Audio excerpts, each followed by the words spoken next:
Welcome back, guys, to the Beyond Condition podcast, where I have a returning guest. Charlie's come on the pod, and we're going to share some of our golden nuggets that we've learned over the years of competing and coaching on off-season and general bodybuilding hacks. Because let's face it, this life can be quite hard at times, and there is things that do make it easier. Would you agree, Charlie? Yeah, absolutely. It's where most people sort of fail, is I would say in the off seasons, and so making that successful is going to dictate how you do as a long-term bodybuilder, really. Yeah, for sure. And I definitely think that there's a lot of talk around off season when the goal is removed that people feel like they're a bit lost, and it's like, what am I aiming for? And there is still many goals that you can set in an off season, but I think because prep is so like, you've got that date in mind and you're so tunnel vision, off the back of that, it's like, I've got freedom, but you still want to maintain good training, good food, and all of those things that still contribute to a prep. But you sort of forget what you've learned in a prep sometimes, because it's like, oh, well, it's off season.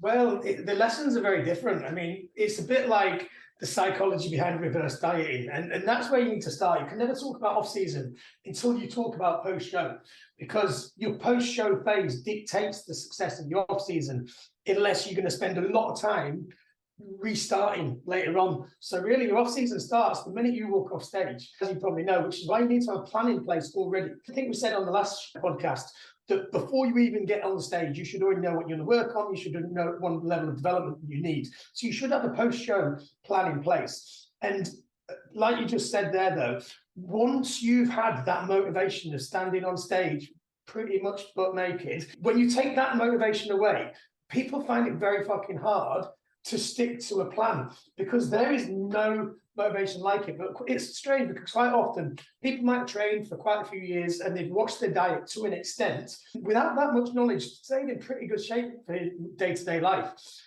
with just the motivation of I want to look good for day-to-day life. Now, once they have that motivation of the stage, that doesn't become enough. So it's very hard to flip that switch to do a reverse diet properly, when all your motivation is just, I want to look good and I want to be healthy. And then when you move out of that and then you go into the true off-season, your true build phase, if the show date is quite a long way in the future, people are unable to be motivated by a long-term goal. And that is something that really takes a lot of mindset. And that's the first port of call, really, is making sure you are truly focused on it. And that's when it becomes important to have done a foundation stage prior to the cut. Because a lot of people, it's not so much these days, but I was one of the early coaches years ago who started saying, I will not take you on 8 weeks out. I will not take you on 12 weeks out. We will not just do a cut. And for that, back in then days, it was mainly for results purposes. But now I also do it because it's in that initial off season that you do where you lay foundations for a cut, that people learn how to do this for real life. Because now in the off season, it's more about real life. Can you do this, on a varied diet, on a sustainable diet? Because we can eat, we can eat broccoli and chicken if we have to get ready for the stage, and we don't give a fuck. You've not learned anything. Whereas when you're doing your off seasons, you're learning to make it, a meal plan that you enjoy on a day-to-day basis, that you can vary on a day-to-day basis. That you then set yourself up for success years down the line, but it's a very different level of motivation, and it takes a lot of mindset work, and it takes a set of balls. Yeah. Because of course, off the back of the prep, you're pretty fucked. You're heavily fatigued quite a lot of the time. Hormones are potentially in the gutter, all the things that come off the back of a prep. And then to re-establish that motivation to keep training when the goal is removed, and to keep hitting your macros and all of these things, sometimes in itself can be quite hard, because you're at that point where the stuffing's been knocked out of you if you've got true stage lean, and then you've got to re-establish being able to have more food, deal with body changing, all of the things that associate with pushing up body weight. Yeah, absolutely. There's a lot of psychological stuff going on there. And unfortunate for some of the girls that it affects them even more, because the female endocrine system and their hormones are impacted by it actually more than the guys. It takes longer to recover. So all of the sort of, the estrogen, the testosterone, all of these things, I'm not just talking about leptin and ghrelin with your hunger hormones. I'm talking about your sex hormones. They are massively impacted as a female, and they take longer to come round. And sometimes, people can be a bit critical of some of like the bikini girls who often struggle with this the most. Well, yeah, because they're smaller, they've got less body weight, they're allowed less food, and their hormonal system has been fucked up more than the guys who can probably still eat. But quite often the guys don't get so much cravings because they've gone through periods of their life where they have to eat so much food that they're actually sick of it, and then they don't mind eating a little bit less food. And you have to be aware of the difference between the males and the females and different categories and stuff as to what goes on. But yeah, it's truly that post-show phase where you need to really truly analyze where you're at and make sure you have a long-term plan. So you've got a plan in place for post-show to make sure you get from that post-show phase to being in your build phase, because you're not in that build phase. People start talking very quickly about, I've gained this much muscle. You have not gained that much muscle. You probably walked on stage flat as a pancake, and your glycogen levels have filled back out again. Intramuscular glycogen, your triglycerides, your water, all that stuff's filled back out again. You probably gained a fair bit of body fat as well, but you have not built muscle. Like, even if it looks fairly lean, you've not built muscle. And, so you're not building muscle at that stage. It takes a while. And then, so you have to get from where that from the stage to your post show, month or two, you get yourself in a healthy state, because the most important thing for your build phase is going to be the health of your body, as you indicated earlier when we were chatting earlier. It's like you try and get your health back, because the health of your body is going to dictate how your body deals with food, for instance, like how your insulin sensitivity, all of that sort of stuff. You can't eat, in a bloke's case, 6,500 calories a day, and yes, your body's working effectively. You're not going to be building the muscle, so it's a case of like really focusing on health. And you're not necessarily need to be training 5 or 6 days a week if your body's not capable of it. You also have to get the psychology back as well, because in the later stages of prep, not many people enjoy training. In my first few shows, I was still hitting PBs like in the lead up to the show, and I was but some of my shows, I hated the gym, and you were just ticking boxes in that last couple of weeks. And you cannot force yourself back into the gym. So with my clients, for instance, I'll literally hold them back. So, I'll make them do less than they actually want to, maybe day on, day off or something like that, until they're saying, please, Charlie, can I go back to training like I did before? And once you get that out of them, it's like a psychology trick, isn't it? Then you're ready to push. You know what I mean? But you don't want to be pushing somebody into training 6 days a week, but it's not going to make that much difference anyway. All you're doing is giving yourself the ability to eat more calories because you're craving them.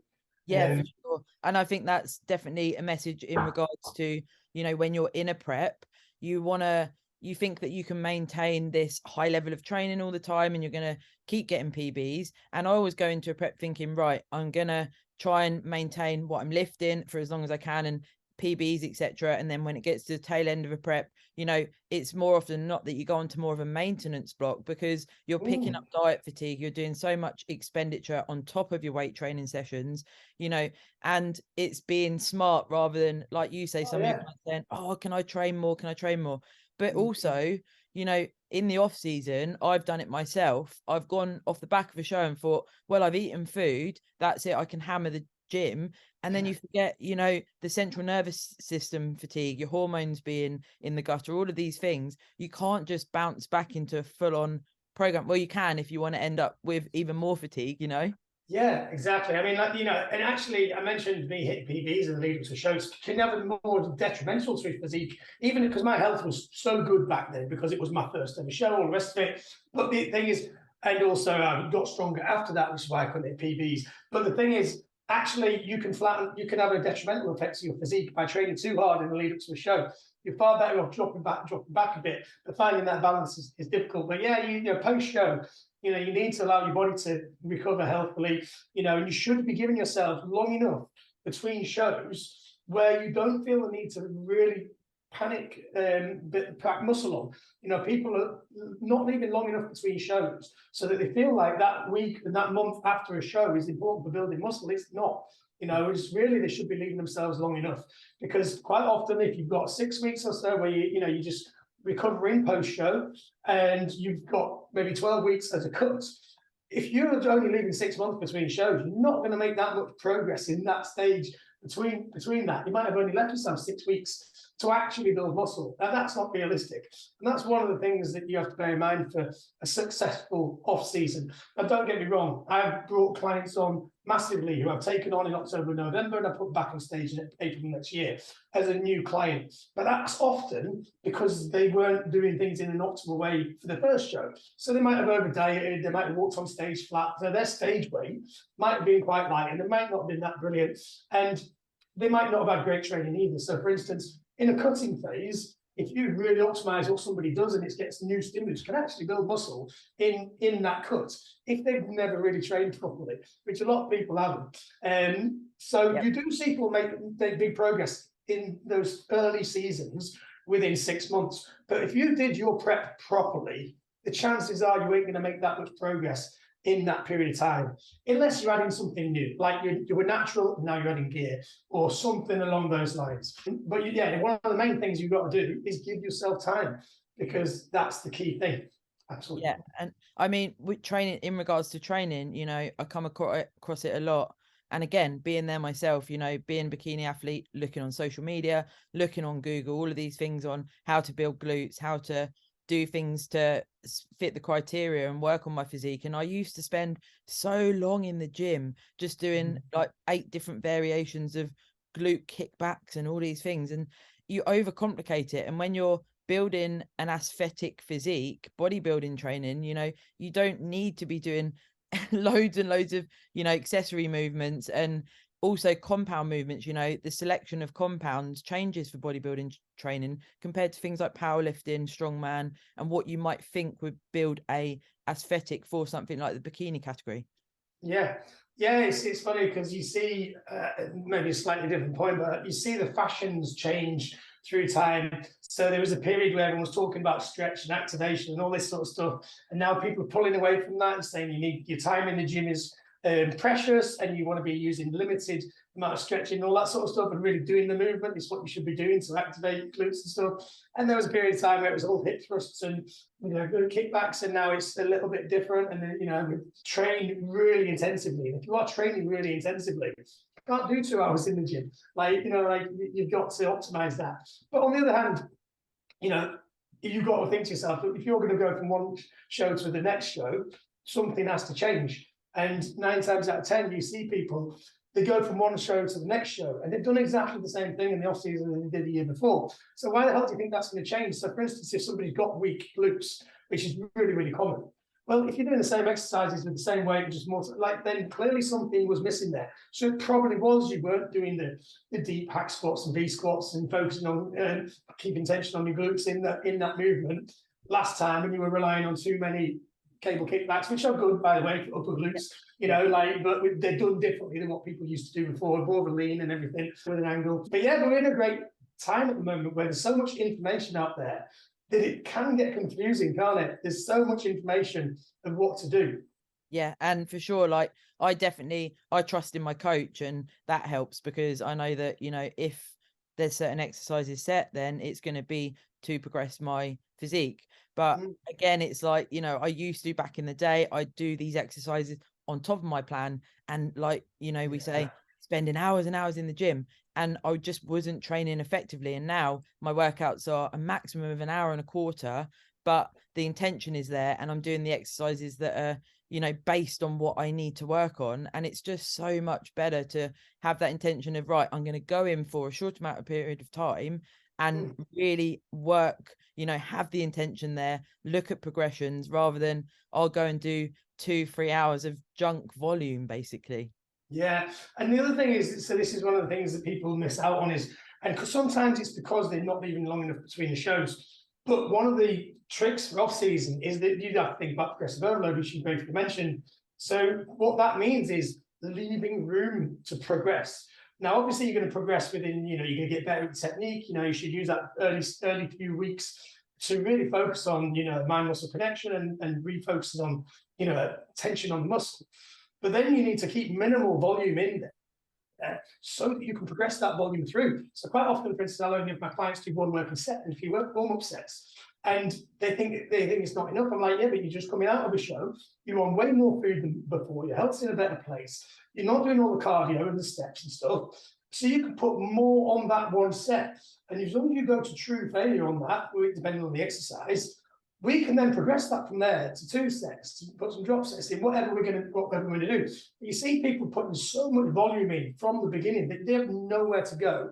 And yeah, they're going to go somewhere. You see it when people get a new coach, and the coach will give them a ridiculous amount of volume straight away, but they're not thinking about the long term. It's about how much you can make their body change really quickly so they can have a transformation photo. But then it's not thinking about long-term progression. And that's another of the hacks with food. People think they have to get to the maximum amount of food straight away to then grow the physique, whereas actually you're going to just cause stress on your digestive system. You're going to cause stress on your body. Your body becomes more insulin resistant, the more food you're eating over a period of time. And people say, I can eat loads of food. But it's like, you try doing it for 1 month, 2 months, 3 months. That's when the problem comes. So you've got to get the most out of the least with the training. You've got to get the most out of the least with the food. You've got to get the most out of the least if you're on gear, so that you can then add it back in at a later date and have a long-term strategy. And again, this is one of the main hacks is, we can talk about, and we probably will, like, the food you can eat to make it easier for your body to digest. But it's far more important to just get the most out of the least. So people, think about it in terms of a cut for a show. They won't, these years ago, they start on an hour or 2 hours cardio from 12 weeks out, bang. Nowadays, we do it a bit differently. It's 20 minutes, and then we increase that as we need it. Well, the same goes with the weights. Like, if you can stimulate a response from your muscle with a 50-kilo dumbbell, and you can go up failure and maintain tension with you with a decent rep range, why would you go up to 60s if you think, no, I can still get something out of this? And it's the same with the food. If you can still grow on X amount of calories, why put more stress on your body by going up until you have to, until you plateau? And all of those things in line, and progressive overload as one, is so much more important than just who can eat the most, who can lift the most weights, and burn themselves out within 4 weeks. Which is what I used to do donkeys years ago. I'd be like, smashing this. I'd be there with 100 kilo dumbbell rows, bent over rows, everything that massively stresses your body, and burn the fuck out in 4 to 6 weeks. And we know more about this now. Back then we didn't. It was just whoever's the most hardcore, keep doing it the longest. But now there should be more of a strategy behind it.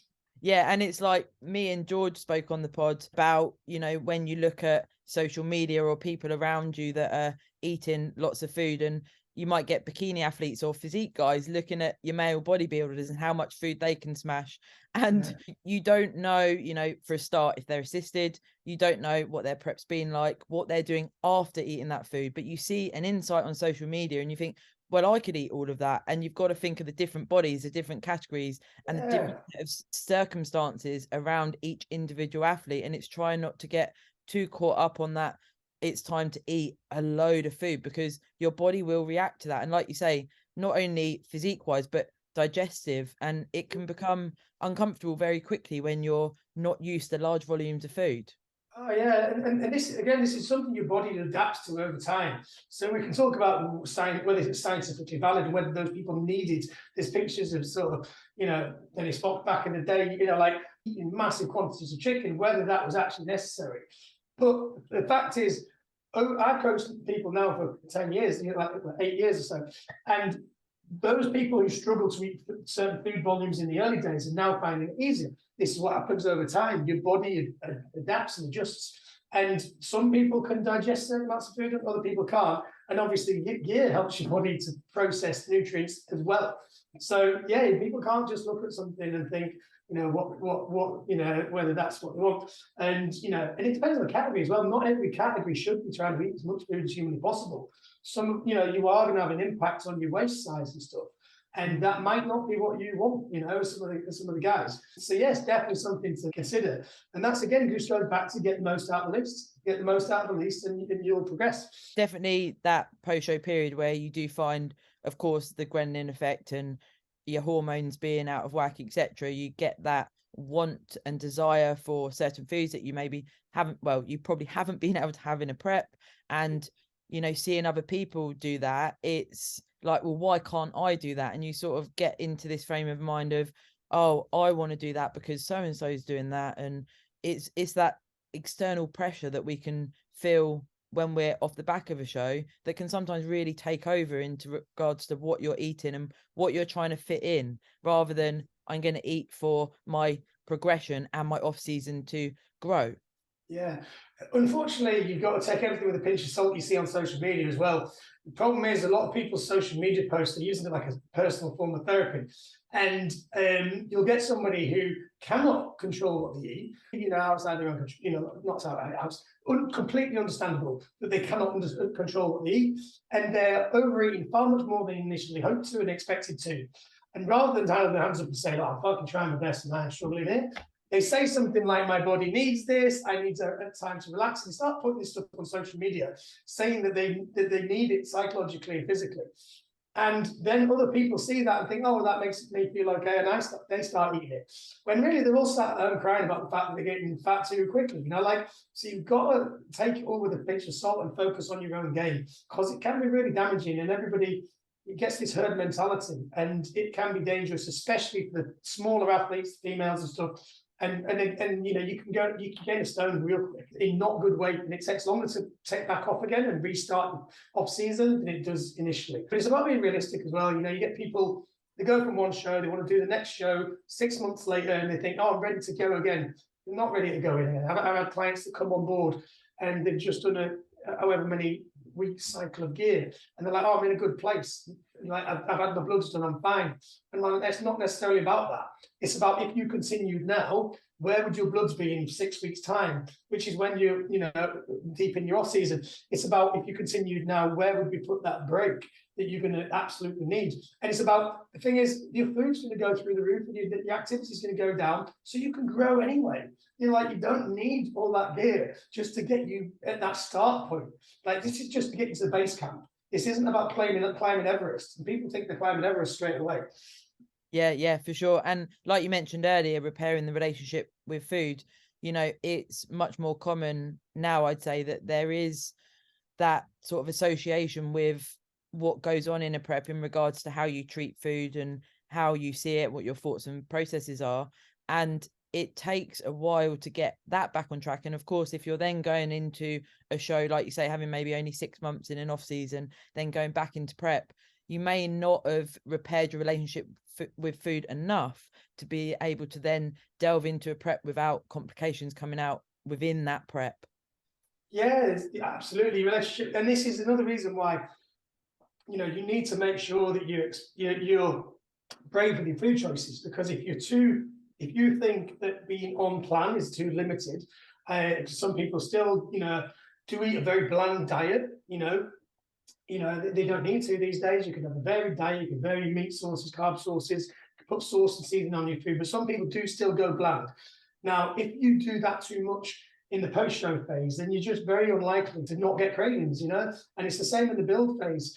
In your off season, yes, it is easier to prep, however many meals for the week, and just have them all ready and eat them. But the problem is, as the calories go up and up and up, and you have to get more and more food in, well, the first stage in the digestive process is saliva, and that saliva gets released by smell and taste and stuff. So if you're not actually cooking tasty, nice food, you're actually going to struggle to digest it more than if you just having to cook tasty food. And it's the same with varied tastes. If you're eating different tastes every day, then you're gonna be more likely to put a lot of food away, because it kickstarts that digestive process.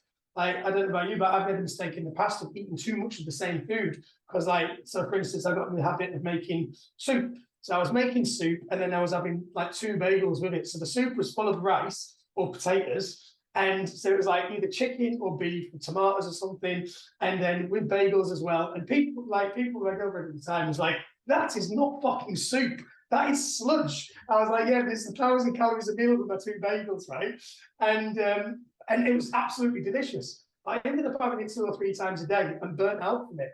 So that's a mistake that you cannot make. Even if you think something's delicious, and when you've got your digestive ability, because I've got sick of eating chicken and rice, and no matter how much sauce I put on it. So you switch to something like that, and then you use it too much and you abuse it, and your body will say no after a while. So it's far better to vary those food sources and the meal types before you have to change it. And that is one of my hacks. So it's not a hack, it's just don't make this mistake. Yeah, for sure. And also, you know, if you're not someone that really enjoys cooking, 'cause not everyone does, there's some really easy hacks that you can incorporate. Like, you know, if you can still make fresh, like you say, I definitely think that that is a good point you've made there, because making it fresh, you can go a bit more to taste on what you fancy by having some variety in. But things like frozen veg, or, you know, those bags of veg that make it really easy to meal prep if you're not into cooking, or, you know, being able to get things like cooked chicken and just frying it off, or little things like this, rather than thinking, right, I have to cook all my veg from scratch. If you don't like cooking, you know, you've Yeah. got to cook all your chicken breasts, all of these things. And also, like you say, seasoning food, like just adding some different flavors to it. And if you're in off season, you know, like Matt, my other half, he has like honey on his rice and chicken and things like this that are really easy ways to get carbohydrates in. Yeah, yeah, you've got to find hacks, you know, and it's like people get wrapped up in macros as well when it gets to, macros are super important in the cutting phase, because obviously you don't want to take the fats below a certain level, and you're thinking about the speed of digestion and all that sort of stuff. So obviously, you know, like fats in with the carbs increases the glycemic load and keeps you full up and longer. So there's all that sort of stuff. So macros are relatively important at that point. However, once you've tapered your food up to your maximum level, which for me was like 6,500 calories a day or whatever. Like, Oh, yeah. Well, some people grow on less than that. I needed more food, probably because I was older and stuff. And I just kept it simple: 1,000 calories a meal, like, and a certain amount of protein per meal. And it doesn't matter that much carbs and fats, because it's not working in the same way. So your nutrient timing doesn't work quite the same, because your glycogen stores are always ram-packed full. You know, like, you're just not depleting them. So it doesn't work quite the same way. So people get het up when really you could just put. I used to pour oil into my shakes. You know, like literally just. I used to. My kids used to laugh at me because we'd go to Tesco's and I'd pick up packs of 12 of rice bran oil, and it was just like one of my meals was liquid egg whites, cream of rice, and rice bran oil. And everybody's like, "You're a fucking weirdo." Like, it's so easy to digest things like cream of rice, though, isn't it? yeah, you've got to focus on digestion. You know, like, it's just. I mean, I massively respect people, because I do know people who can eat 6 meals a day of chicken and rice for long periods of time, and they are in amazing shape. You know, me personally, I can't do it. But I know plenty of other really good bodybuilders who will just smash liquid, like, and they've done it in a relatively short time. I'm saying leave long enough. I know people have packed on massive amounts of muscle by smashing a lot, mainly shakes. Now, it's long term, it's not good, micronutrients, all the rest of it. But yeah, just serious shakes and insulin, and they just stack size on. You know. Now, I'm not suggesting anyone goes and does that. Like, in fact, don't. Unless you've got the advice of a coach. But like, yeah, you've got to focus on digestion, and that's just one of the ways. It's funny you say about insulin, actually, because my carbs have just gone up to 450. My coach was like, fucking hell, you're going to be the only girl that I've ever coached that's going to be on insulin next. And I'm like, bloody hell. It's well, you know, it's a tool. You know, like, it's you know, once you get to the stage where your pancreas is under stress, you know, then you're struggling to digest it, then it's a tool, and it's getting more widely used among female now. It's interesting the direction it's going in, and obviously it doesn't cause virilization, so you know, it means you can use less androgens. So it's an interesting, things are going in an interesting route now. Whereas even for the guys years ago, it was the last thing you'd put in place. Quite often these days, it's becoming one of the earlier things you put in place. Yeah, for sure. And you mentioned earlier about flexing between, you know, having enough protein and hitting calories. So, you know, distributing your calories amongst carbs and fat to preference. That is something that I use with clients that are, you know, not in a prep, like you say, but just to be a bit more flexible. And I've done it myself, where I've had like a range of fats, so say like 60 to 85, and then carbs between, you know, 350 and 400. And then I flex between them. And actually, you know, it'd be like some days I'd get up and think, today I want to have X, Y, and Z to incorporate more fats, or another day more carbohydrates, or, you know, potentially on a rest day going for a bit more fats in my breakfast, and, you know, then bringing the carbs in later in the day, things like that. But it just allows a bit of flexibility, because you're still going to try and hit your micronutrient targets, you're still hitting your protein each serving, and then your calories overall, rather than being too restricted in an off season. And I think that's almost a tip in itself, to allow yourself a bit of freedom with different foods that digest well. Yeah, absolutely. And, Ben Kulski's been saying for years, it's good to have, at least one meal a day where you're having mainly, protein and fats as opposed to carbs, to kind of help with your body rest and to help with insulin sensitivity. And the same, that's, another argument for doing it on a rest day is, you can't just smash carbs constantly. And also, just when your calories get up that high, you do want something that's got a bit more calorie density in it, which fats obviously do. So they're a good tool to use, and it's easy to get the calories down, and it gives you some more flexibility with taste as well. Yeah, you do get people that struggle with carbs and fats to get them in, well, and protein. And I often think, like, I don't know how people struggle to get carbs and fat in, because I guess I forget that, I've been doing this for so long now. If my carbs went up and I was already quite full, I'd just think, right, jam, honey, things like that. Or if my fats go up, it's like, well, I'll just add more nut butter. Or, some days I'll have things like salmon, which really eke the fats up very, very easily. And then you're obviously adding some variety into your diet. But yeah, it always blows me away when people are like, I can't eat my carbs. I'm like, what?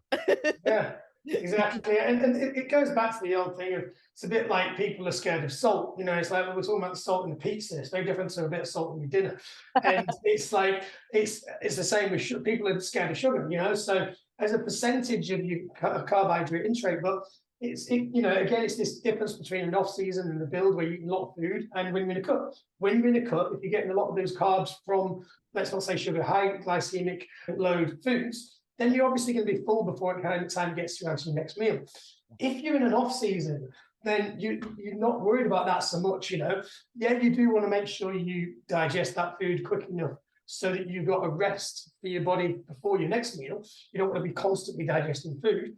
But other than that, you don't really need to worry too much about things like glycemic load. And so, yeah, getting some sugars in there. And again, it will mean that you digest that meal quicker, which hopefully then means you've got an hour before your next meal where you're not digesting food.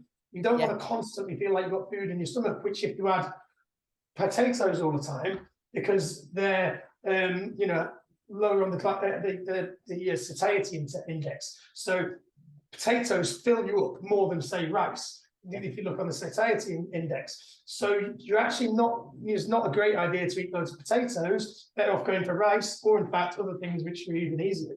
Yeah. And of course you can look at adding things intra workout, so you can have, like, a Powerade or some sweets or whatever it may be, that are really easy to, get 30 to 50 grams of carbs in. That's boxed off in your training, and also it's going to aid training performance as well. You feel a bit better, because again, in an off season, off the back of a prep, you think, oh, I'm going to feel really good in training, and then you're like, why do I still feel a little bit shit here? And you forget diet fatigue, like we said right at the start. It hangs around for quite some time, like that sort of dull feeling that's just lingers around. It gets better, but it can take months.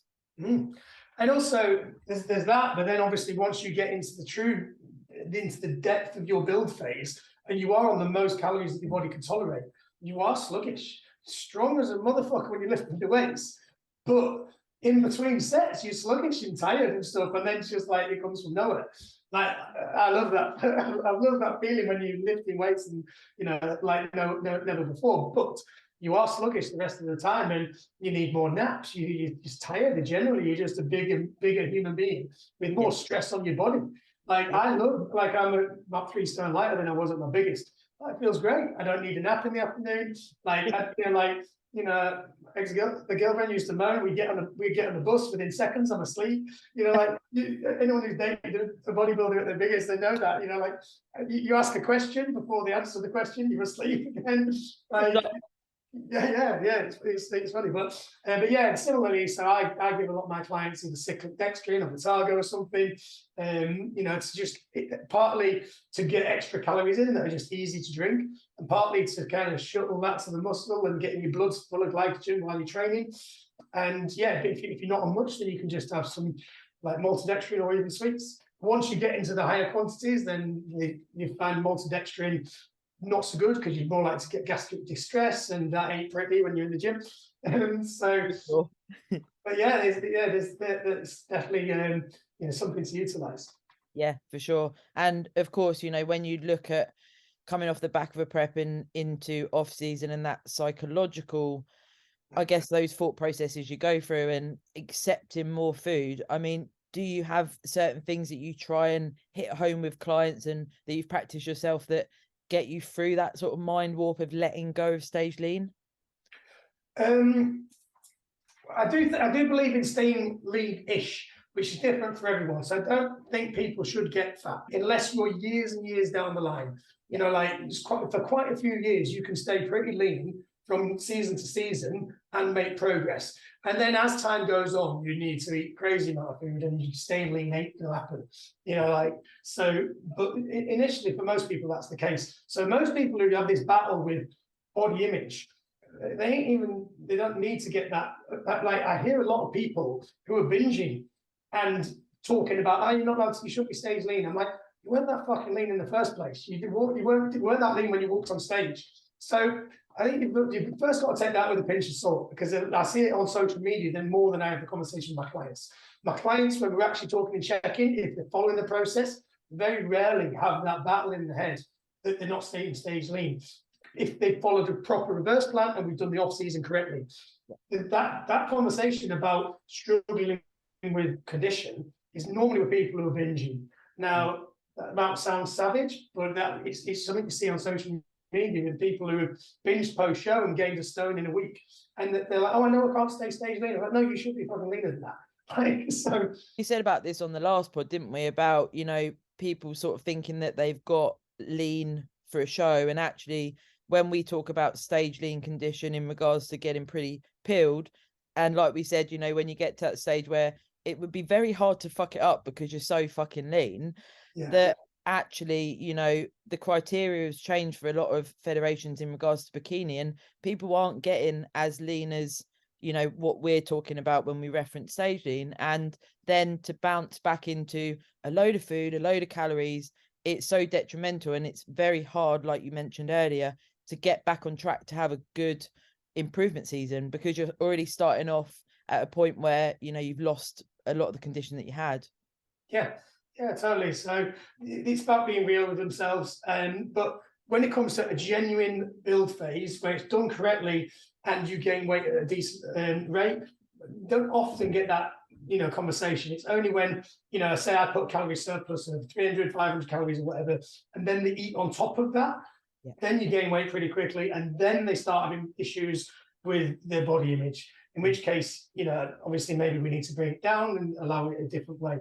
But to do things the correct way, if somebody is very fucking motivated and do stick to it, no matter how their hunger hormones are affecting them, then most people don't have a problem with it, because you can stay pretty lean and build significant muscle if it's done correctly. I'm not saying it's the norm. It's pretty hard. Do you have any clients that struggle with letting go of being leaner and embracing the weight gain and going into the off season, or not too much? Oh, absolutely. I've done posts about it. So there's two types of people, and they argue amongst each other about who's the bodybuilder. So there's people you see in the gym who eat like fuck, lift really heavy fucking weights, and are huge, but they've never stepped on stage, right? But they are massive guys, or girls, and they are huge, you know what I mean? Now, they can eat a lot of food, they can train very hard consistently over a long period of time because they love that process of building muscle, and they get bigger and bigger and bigger and bigger. Are they a bodybuilder? Probably, yeah. Right? There's also the other flip side of the coin where they say these guys aren't bodybuilders, who do maybe men's physique or something, they get shredded for a show, come out of the show, they never really do a true build phase because they don't want to not have abs all year round, like shredded abs. And then they'll do another show, look very much the same, and again. Now, so some people love being shredded all the time, and they're never willing to go into a true build phase, or take long enough because they just love jumping on stage. And some people never do both. I would say bodybuilding true on a long-term process is both of those things. It's building significant amounts of muscle over time and then getting shredded stage lean. But both of them have mind body images. One associates their personality and the image with being big all the time.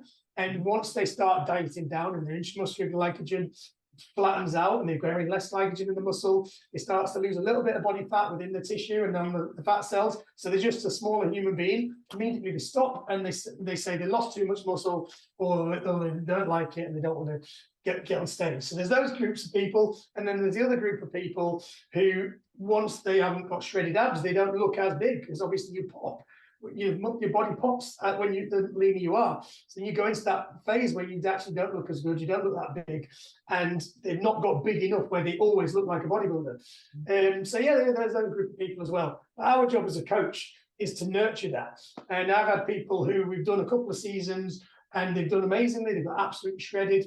And then, I've done a couple of seasons and like to progress. So what happened back in the days of UKBFF, being men's physique was fairly small, flat, dry, and straighted, right? And then a few years later, and back in those days, my clients were winning with that look, and that's the look I had. And then the industry changed, and they wanted a fuller, softer, but lean look, and they were more like small bodybuilders, and that dry, straighted, slightly flat look wasn't the look.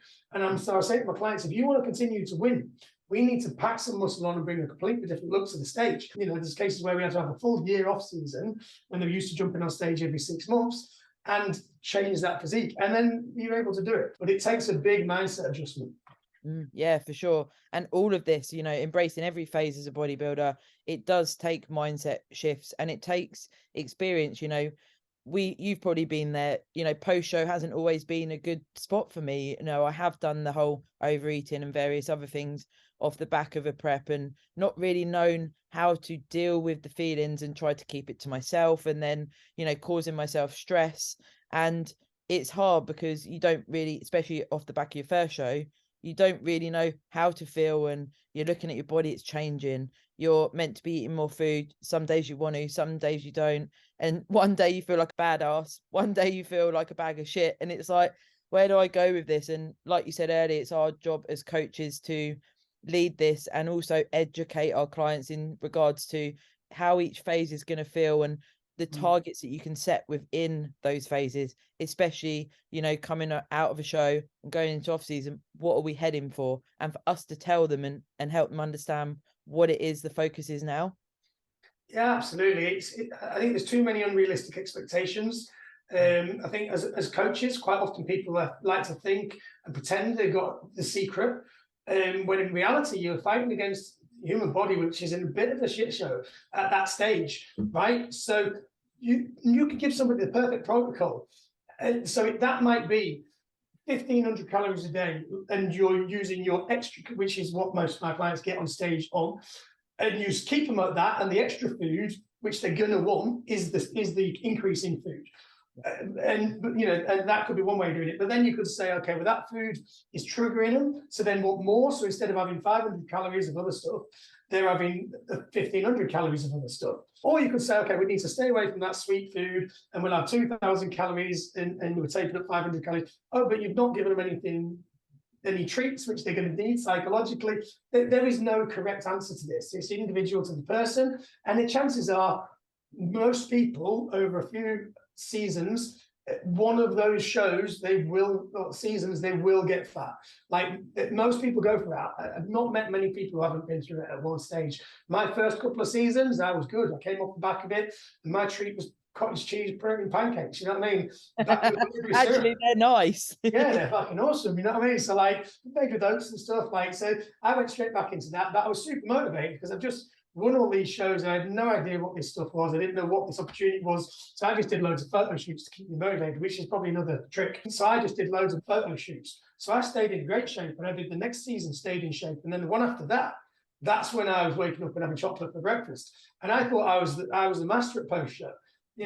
So sooner or later, you're going to go through this. Sometimes you might do your first show and you might do bikini, might be in a federation where you don't need straight glutes and stuff. And, you come off the back of that, you've not fucked up your hormones that much, and you do pretty well. You might then progress through the categories and through the federations. And then, like you in your last show, you're absolutely diced. Probably not much chance you're going to come off the back of that show and not binge. And if you set unrealistic expectations of yourself, you're probably setting yourself up to fail, which is then going to give you're going to beat yourself up psychologically, which is going to make you binge even more. Whereas if you just accept, like, I'm probably not going to be able to fucking do very well, I'll just try and keep it to the bare minimum. Like if I, then you know, who knows? But it's a case of this is where coaching has to be individual to the client, and you can't just give them a template plan and say, there you go. You have to understand that person as an individual. Just like in a cutting phase, not everybody can have a cheat meal psychologically without continuing for a few days. Not everybody can, you know, go for weeks on end without a cheat meal. They need a cheat meal. It's two completely different people. You can't coach them the same. Yeah, yeah. And in regards to cheat meals, you know, sometimes people do, like you say, keep them in a prep, but then sometimes, you know, that could lead into when they go into off season, they've already been having the cheat meals and they're accustomed to that. But then it might be that they have that cheat meal and then they think, well, that was in a prep, so I'll have additional cheat meals, or I'll add lots of sides, or I'll add X, Y, and Z. And then again, you lead into this sort of, I guess, these desires and wants and these trigger foods that can unleash this behavior where you go into binge type territory. And then you've got that association the next day with thinking, oh shit, I've fucked it up. And then it can either lead to you then pulling back, or you can end up just continuing and doing the same thing again, you know? Yeah, and it's the people. That's where the education comes in place, where they have to understand you were in a calorie deficit at that point. For that day, we took you out of a calorie deficit and put you into maintenance, and the next day you're back into a calorie deficit. You're now in a surplus. You know what I mean? So all we did is lost 1 day's progress, and it probably won't matter that much in the cutting phase. Whereas when you're in a calorie surplus, you gain some body fat from going into a deeper, like a more aggressive surplus, and then you don't get to recover that. You know, you just add on to that every single week. And the other thing is education with regards to like different food choices. So one of my clients, I had to explain, have you looked on the back of the package? You realize how many calories is in a pack of cookies, the chewy ones. It's 1,000 calories in one packet. You can do them like that. Like, and that's not the only cheat of the day. So the client was just completely unaware. So I had to explain, this is why it's important to track your cheats. So if you eat something off plan, quite often, this is a slightly different subject, isn't it? But quite often it's a very good idea to actually scan it, put it in MyFitnessPal, whatever it is, add up the calories. And then what that does is, firstly, you've drawn a line with it. So I've scanned everything, that is the end of my cheat. Secondly, what you've done is you've been forced to face how many additional calories that is. And it's often way more than people realize. Yeah. And of course, there's different tactics, as it were, to incorporate off plan. You know, like you mentioned there, you can track it, or you can, what I sometimes do, like around Christmas, what I'll do is when I have sort of 10 days to 2 weeks off tracking, I eat light around it, and then I'll have a nice savory meal. You know, I'll always prioritize that I've got a protein source there, and I would go for a leaner protein ordinarily, got some micros around that, and then some carbs and fat. And, you know, I'll then, because I've eaten lean around it, I build a hunger. I'm excited for the meal. I can sit down and enjoy a meal and know, you know, it's not going to blow the bank, but you can't expect yourself to be able to eat sometimes, you know, all your normal meals plus a cheat meal, as it were, in inverted commas, and then continue to do that for weeks on end, you know? Yeah, totally. And like I said, that's where education comes into play, and just being aware, you know, looking at menu and think, well, you know, if there's 2 meals and I'm equally attracted to those meals, but this one's 300 calories less, well, might as well go for that one, isn't it? You know, so treat yourself with things like steak and, you know, wedges and all that sort of stuff. And you won't go too far wrong. You start treating yourself with cookies and chocolate, you're going to gain fat real quick.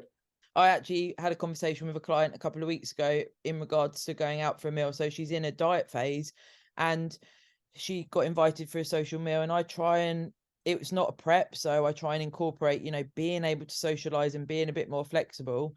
But we looked at the menu together and she told me what her preferences are, and then I engaged with her in regards to, you know, okay, so you could switch it for this and you could save quite a lot of calories by, instead of meat from the bone, you could go for chicken breast. Something so simple, but it allowed her to go out and have a meal out and enjoy that with friends and family, and she's still very much on track, but she could socialize, you know. Yeah, the people who succeed long term, either the people who like, I want to be Mr. Olympia and I will do nothing other than that for 10 years. But more often than not, the people who succeed are the ones who are able to incorporate social life and going to restaurants, etc., whilst doing it. You know, you've got to be able to go, you know, in a build phase. There's no reason why you can't go to Nando's. You can't. There's practically every restaurant you go to will do some form of steak or chicken with salad or potatoes or something like that. There's no reason why you can't have that. And there's no reason why occasionally you can't have a, you know, if your normal meal is 1,000 calories, well, I'm going to have 1,000 calories from the burger this time. I'm not going to make massive, like, your digestive system's going to struggle a little bit more. You'll probably hold a little bit more water, all that sort of stuff. But once you're in that peak of that build, you can do that a few times a week.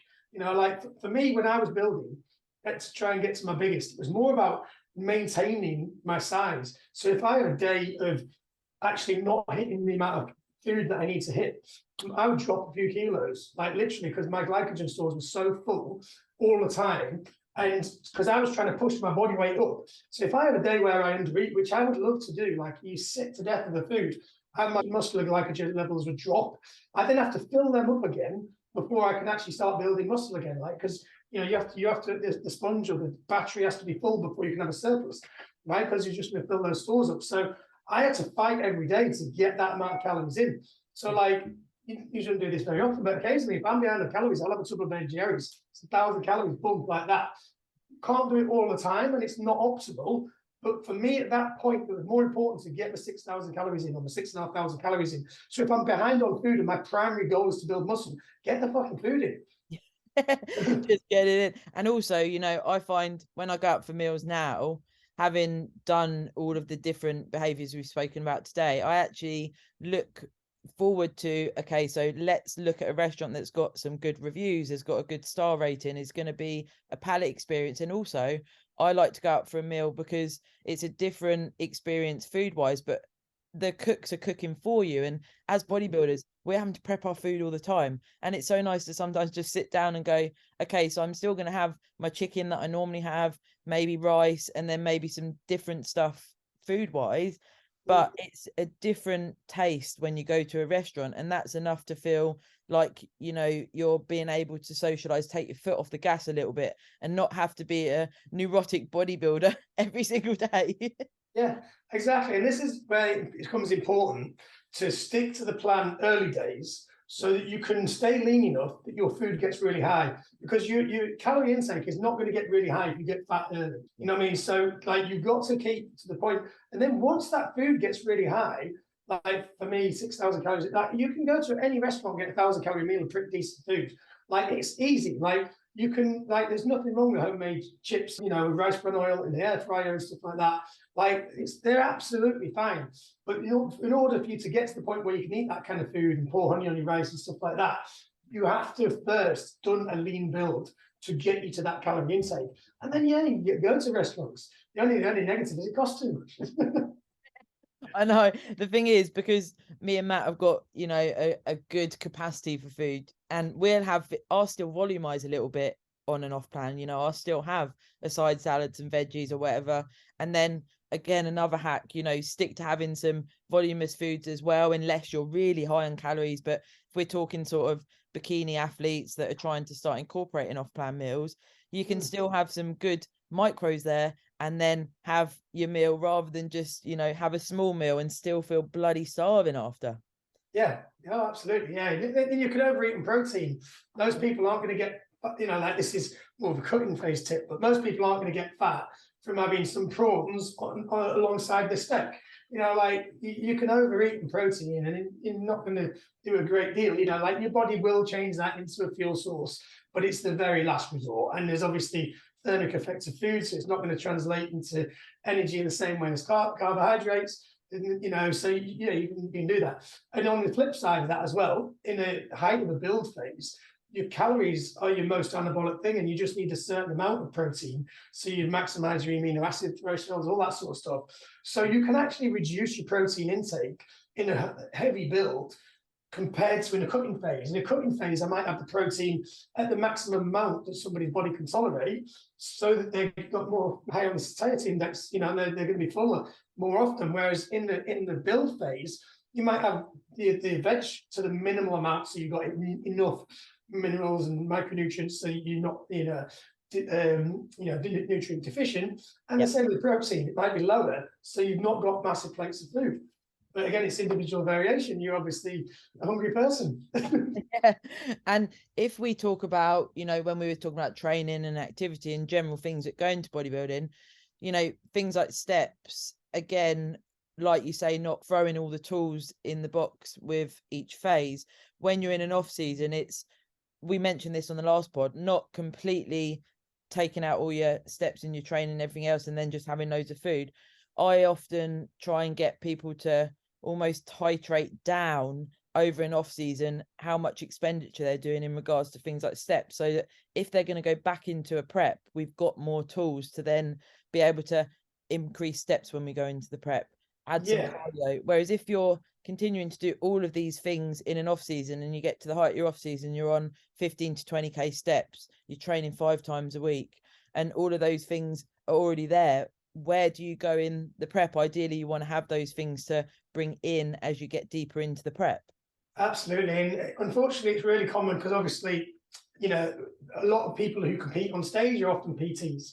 PTs have active jobs. So I have a lot of conversations with people exactly the same. So if you can't get your steps below 17,000 steps a day, what do you think is going to happen with your prep? And the same with cardio. If you're teaching spin classes by being sat on the spin bike, then how much cardio are you doing? So if you're doing 3 hours cardio a day, if I add 20 minutes cardio in, it's not going to do anything. Your body's just going to swallow it up. Whereas if somebody's not doing any cardio and I give them 20 minutes cardio a day, I'm not saying people should do any, but like, and you give them 20 minutes, they just cut straight up, you know, like, so there's two sides of the coin. There's the side of the coin with regards to people that got it too high, you have to beat it down. But then there's the other kind of side of the coin where I do believe you should keep some in. So if you could look at the people like the strongmen, for instance, who have to eat crazy amounts of food. Brian Shaw, for instance, will get up in the morning and do some steps on a treadmill before he has his breakfast to trigger an appetite. And then it's the same between his other meals. So you're kind of getting your body moving in order to get that appetite. And I've experienced this myself back years ago when you would try and have your activity as low as possible and then be surprised when you got no appetite. So it's finding that sweet spot of getting some activity in to trigger appetite and also a little bit of cardio to keep a bit of heart health, especially if you're doing gear and it's affecting your HDL and, you know, LDLs and all that sort of stuff's going to be out of sync. You need a bit of cardio for your heart health. Also, it's going to help with your appetite and just keep you an effective machine. Yeah. I've actually, in regards to that, you know, for myself, I was doing 8k fasted steps in prep, and then after the season was over, that went down to 40-minute walk, so like 4k steps, and now we do like 2 to 3k steps before breakfast, and I've just kept that habit in. But of course it's not having to be as many steps, and then I still do 10 minutes on the cross trainer or treadmill before I work out, just to keep a bit of health there, because I've done off seasons where I feel like a marshmallow because I'm bringing my steps right down, I'm not doing any cardio, and then you go back and it's like, oh god. But I definitely think it's something to, if you're a competitor, you need tools in the box in a prep, because you don't want to be having to do 25,000 steps a day at the tail end of a prep, because you're fucking yourself in essence, aren't you? Oh yeah. And you know, I mean, they might still get to that, but you want to get to that as late as possible for as short a period of time as possible, and maybe not at all. You know, some people you give them 20 minutes cardio a day and that's it. They lean out, they continue to lean out, they don't need any more. And yeah, same. I believe in post show keeping the activity in, you know, keeping some steps in, keeping some cardio in, so that you can eat more, because you're going to want to eat more. Yeah, and you do. I mean, I do meet competitors that they go off food and they're not feeling it, but I do definitely think that there is an undercurrent of the psychological evolution of committing to each phase as a bodybuilder. And like we say, you know, off season is where you're looking to gain quality muscle tissue, and you need the food and training to support that. It's not just a case of, you know, trying to stay really lean for long periods of time, and you've got to commit to each phase of it being extreme, as it were. You know, at the end of an off season, I don't feel great in regards to, you know, I feel a bit more sluggish. Like you say, you want to have a nap, all of these things. At the tail end of a prep, I feel like shit. So there's those two extremes, and there's no real happy medium as a bodybuilder when you're, you know, looking to commit to phase upon phase upon phase. Yeah, and I think in a similar way to that, the problem is not enough people love bodybuilding as a lifestyle, and that is the problem. You see, in the same way, years ago, you get people, oh, it's still today, you get people say, I'm going to do a 10K, I'm going to do a half marathon, I'm going to do this, I'm going to climb Everest, I'm going to do whatever. People have now bunched jumping on stage and doing a competition amongst that. And it's like, you realize I lifted weights for 20 fucking years before I went on stage. Like, you should fall in love with that. And if you never did fall in love with that, then how can you expect to embrace it post-show? So people need to expect, as a bikini competitor, yeah, I get people come on board and, you're like, Jesus Christ, we could do this in 8 weeks. But people should want to start this process thinking it's at least a year. And that's for somebody who've already been training. There is plenty of a case that I can tell you about lots of people who broke that rule. But if you want to do it properly and progress up through categories and do this long term, then you have to fall in love with the process of lifting weights, eating the food, living that lifestyle. And those are the people who are successful long term. I'm not talking about the people who jump on stage, do one show, get a trophy in an easy show, and you never see them again. Yeah. That's not those people. They're the people who gain fat real quick afterwards anyway. Yeah. You want to be somebody who loves the sport as a whole, follows the sport, watches people on stage, and just truly lives that life where you are eating the correct food 80% of the time, and occasionally you go into a restaurant and you're choosing things off the menu. Sometimes you choose something off the menu which fits your macros and is correct. Sometimes you have burger and chips. Those people who then consistently train really fucking hard will make lots of progress long term. But you have to love that bit. And I don't see enough people loving that bit. Yeah. I see too many people jump off stage and say, I want to do April, I want to do this, I want to do fucking improve, man.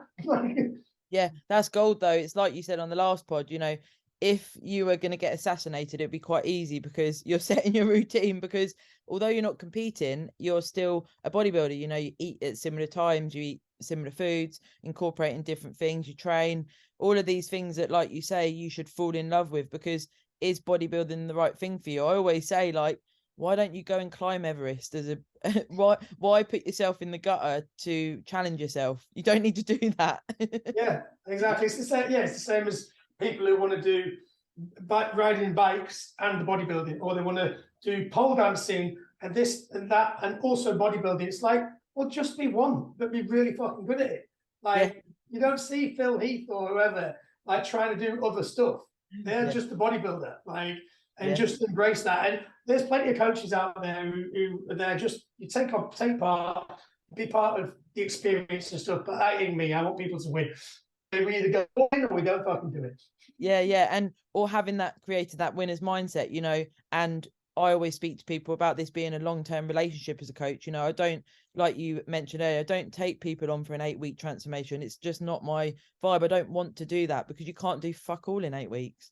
No, even you just get them lean and you probably fuck up the metabolism. Well, not much because it's only 8 weeks, but you ain't teaching them anything. They're not keeping that set of abs. It's just, there's a bit of a backlash against that these days, and rightly so. It's not the way we should be approaching this, even for a lifestyle client. Even for a lifestyle client, the goal should be, learn how to live your life in a healthy, lean way. And over time, your body will adjust. And if you're trying to drop anything more than a centimetre a week off your waist, or 1% of your body weight, then you're going about it the wrong way. Yeah, I was actually going to say to you at the end, Paul, what would your biggest bit of advice be for people looking to bodybuild? But I think that you've summed it up there. Making it a lifestyle and enjoying it is probably my biggest bit of advice. Would you say that's yours? Yeah, just like, make it what you live and breathe. Follow everyone on social, watch the Olympian, watch what's going on, get motivated by it. Take everything with a pinch of salt, like I said, but it's the whole thing fits together. It's the same as coaching, like the training ties in with the nutrition. You're not going to do the nutrition unless you're doing the training, which ties in with the check-ins and the support, and the accountability, the community. Everything ties in as one. So if you don't go all in on something, you're not gonna get there. People, layering stuff up doesn't work. So for me, I've always had an extreme mentality. I'm all in on stuff, and that's what works for me. But bodybuilding is the extreme sport. Like, it is not part-time. There's sports out there you can do for a couple of hours a day and you can make some progress. It's 24 hours a day. Even your sleep should be monitored. Yeah. Go in balls deep, basically. Yeah, absolutely. Do not fuck about. So, love it. So if you're going to be a pussy about it, ain't for you. What a way to end the pod. So if anyone wanted to reach out, whether that's regards to coaching or to send you a message on anything we've covered today, what is your Instagram handle to remind the listeners? So my personal one is at Charlie Garforth, and the business one is pro.physiques. And give me a follow, send me a DM, let's have a chat with people. Yeah, for sure. And of course, anyone that wants to share it on their stories, we always love to see it. So it's welcomed at all times. But thank you, Charlie. It's been super, super cool. I love the episodes with you. We're just we're just down to it, straight talking, and that's what I feel like people need, you know? Yeah, exactly. You know, there's too much flowering stuff up and trying to find secret bullets, and you know, you know, reality is you just have to go hard. Yeah. Thank you, mate. I appreciate you. Cheers, Sarah. Loved See you it. Bye bye. later. Bye.